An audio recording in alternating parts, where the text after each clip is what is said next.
ലാലേട്ടനും മമ്മൂക്കയും ഒരു രസമില്ല. പിന്നെ ഇത് 2020 ഒന്നല്ല, പിന്നെ ആർ ക്രിസ്മസ് അല്ല, അതൊക്കെ വേറെ മൂഡ് പടം, പക്ക എന്റർടൈൻമെന്റ് മൂഡ്. ഇപ്രാവശ്യം ഇത് കത്തി ലാലേട്ടനാണോ മമ്മൂക്കാണോ അടിപൊളിയായിട്ട്? എന്തായാലും കത്തിക്കും.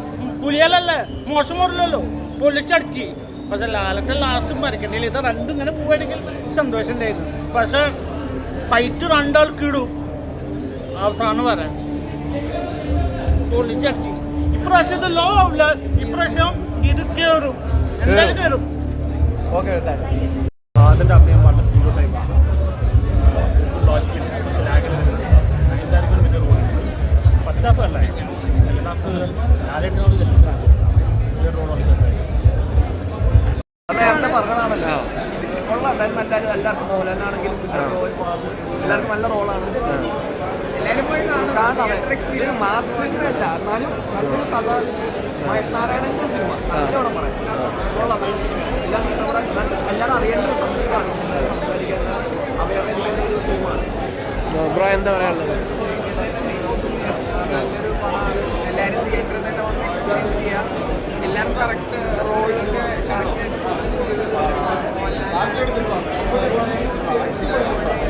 കറക്റ്റ് റോൾസ്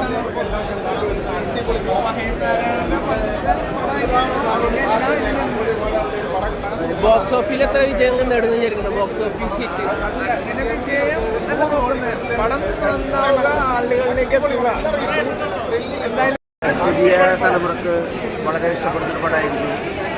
നല്ലൊരു അവയർനെസ്, കാരണം സോഷ്യൽ മീഡിയയുടെ ഉപയോഗം വളരെ ഭംഗിയായിട്ട്, പിന്നെ അതിൻ്റെ ദുരുപയോഗമൊക്കെ വളരെ ഭംഗിയായിട്ട് മനസ്സിൽ കാണിക്കുന്നുണ്ട്. നമ്മുടെ സമൂഹത്തിൽ നല്ലൊരു മെസ്സേജാണ് പാസ് ചെയ്തിട്ടുള്ളത്. ഏറ്റവും നല്ലൊരു മെസ്സേജ്, ഇന്നുവരെ മലയാള സിനിമ കാണാത്ത ഏറ്റവും നല്ലൊരു മെസ്സേജ് ഇതിൽ പാസ് ചെയ്യുന്നുണ്ട്. കാരണം അതിൻ്റെ സോഷ്യൽ മീഡിയയുടെ ദുരുപയോഗം അതൊക്കെ വളരെ ഭംഗിയായിട്ട് നമ്മുടെ ഇപ്പോഴത്തെ യൂത്തിന് വളരെ സക്സസ്ഫുള്ളാവുന്ന ഒരു സിനിമയാണ്. എൻ്റെ കഥ മറ്റുള്ളവർക്ക് വളരെ ഭംഗിയായിട്ട് തന്നെ ഉണ്ട്.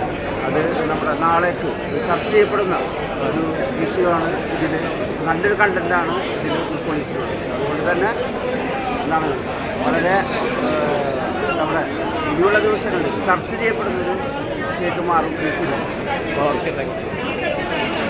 പടം എങ്ങനെയുണ്ടായി? ലാലേട്ടൻ മമ്മൂക്കിനെ കോംബോ എങ്ങനെയുണ്ട്? വർഷങ്ങൾക്ക് ശേഷം ലാലേട്ടൻ മമ്മൂക്കിനെ കോംബോ അത് തിയേറ്ററിൽ തന്നെ വിറ്റ്നസ് ചെയ്യുന്നൊരു മാജിക് ആണ്.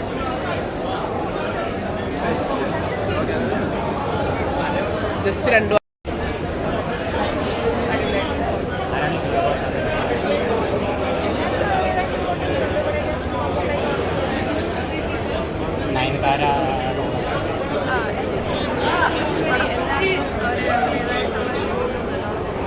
സ്റ്റോറിയൊക്കെ എങ്ങനെയാണ് കണ്ട് എക്സ്പീരിയൻസ് ചെയ്യുന്ന എക്സ്പീരിയൻസ് ആണ്. തിയേറ്ററിൽ പോയി തന്നെ കാണുക.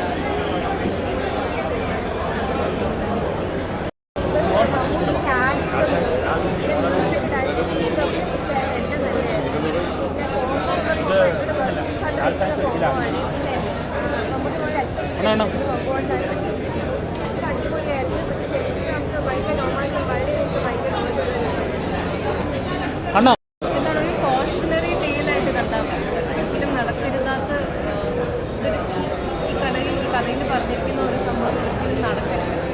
അപ്പോൾ അതൊരു കോഷണറി ഡീലായിട്ട് കണ്ടാൽ മതി.